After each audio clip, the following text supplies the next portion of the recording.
Hello, it's Rosemary Nonny here. How you doing? Well, this is my invitation to you. You want to let the fire inside of you out, or do you just want to go back to being normal? What is your take on that? I mean, because like many before you, you want something big. You want to win at life. You want to create a life and a business that makes you feel great. You want to wake up feeling awesome and full of purpose and the joy of living a life that you're designed to live. Absolutely. You want to make a lot of money while you're at it, of course. And there's a fire within you and you're ready to unleash it on the world and impact people, change lives, and create financial freedom for you and for yours. And like many before you, you're also conflicted. You ask these questions. Can I do this? Do I have what it takes? Am I even allowed to want this much? Am I deluded and crazy and just plain old silly for thinking that what I want is possible? And even when you start to build a business that you love, the other question continues in the background, which is, at what point do I stop and accept that I'm not up to the task? These are questions that everyone asks, and these are questions that will make or break you, okay? And what you respond to these questions will determine the course of the rest of your life, okay?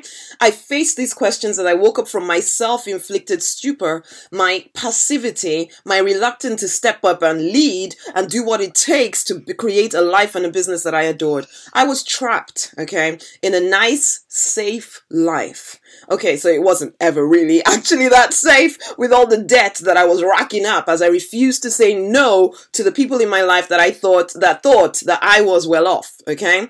And so I made stupid decisions about the doodads that I bought, so I was buying all kinds of nonsense as well. But overall, I was safe. I was a pharmacist, and that came with a healthy pay packet as long as I agreed to toe the party line of doing things that I didn't completely believe in.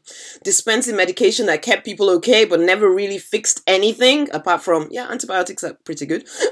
Dispensing advice and emergency contraception to 12 and 13-year-olds who were doing things that they really shouldn't be doing yet, at least definitely not without, actually no, they just shouldn't be doing them yet, okay? And I couldn't even tell their parents about it, which I just thought was horrifying, that these young people, without a mentor, without a guide, without someone who loves them, knowing what was going on, basically, but it was against the law. I couldn't do that. Even dispensing emergency contraceptives to adult females when there are healthier ways to stay without child that don't involve filling your body with a whole lot of chemicals that could cause all manner of harm when used willy-nilly. It was just sad, but then it was the job. It was the job and it's the accepted way of doing things. And hey, I got paid, right?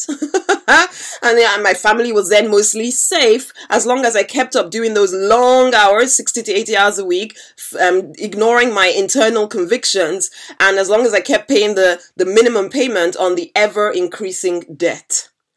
And so, I could stomach that passive life as long as I kept dreaming about the big business that I would one day build when I was finally ready to do what it took.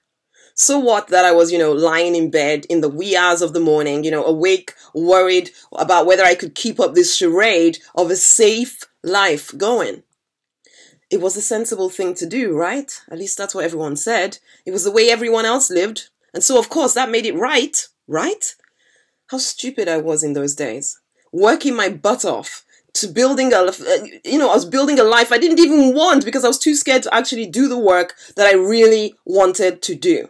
Because I thought it was the only way. Because I thought it was the safe thing to do. And it took bankruptcy, depression, and starting from scratch to allow me to see that I was powerful enough to do whatever I put my mind to. After all, it would take the same amount of energy to build a life I liked as it did to build a safe life that I didn't like, right? The only difference is the emotional energy, the fears, the questions. And I wonder what your answer to those questions are.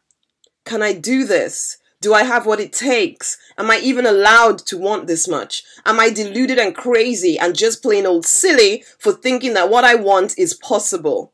Because honey, the answer is yes. Yes, you can do this. Yes, you do have what it takes. Yes, you're allowed to want this much and so much more. Yes, you are deluded, crazy, and plain old silly by the standards of the norms around you. But when last did you see a norm do anything worth talking about? So why the hell do you care what they think anyway?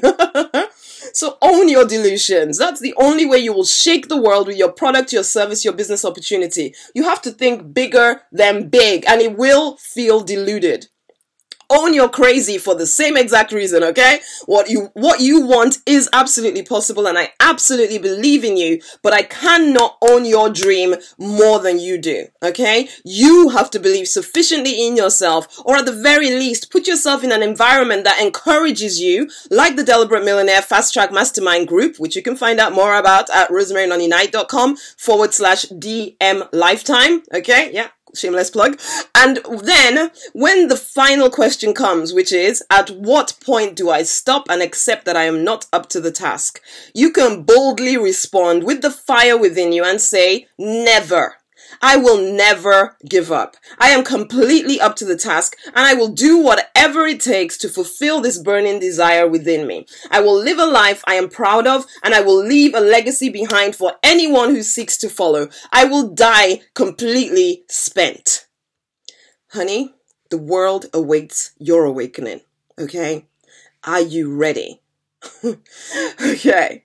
And if you would like to know how to grow your business in just 90 minutes a day, so it's not taking all the time in the world and you're attracting all the customers, the clients, the recruits that you want, you need to download the free blueprint at rosemarynonnyknight.com/90min, 90 min, okay? rosemarynonnyknight.com/90 min. And also, if you are ready to ramp things up, if you are ready to stop messing about, deceiving yourself, buying this seminar and this little course over here and all that kind of nonsense, if you're ready to step up and lead and start to build a business that you are absolutely proud of, then you need to join us in the Deliberate Millionaire, okay? And you find out more about that at rosemarynonnyknight.com/DM lifetime. And honey, it's not for norm. So if you are content with the whole sitting down and being afraid thing, then no, it's not for you. But if you are ready to actually unleash the fire within you, then come and join us. It's rosemarynonnyknight.com/DM lifetime. It's been a pleasure speaking with you today. It's time to fight for to create the life, the business you want. Until the next time, bye.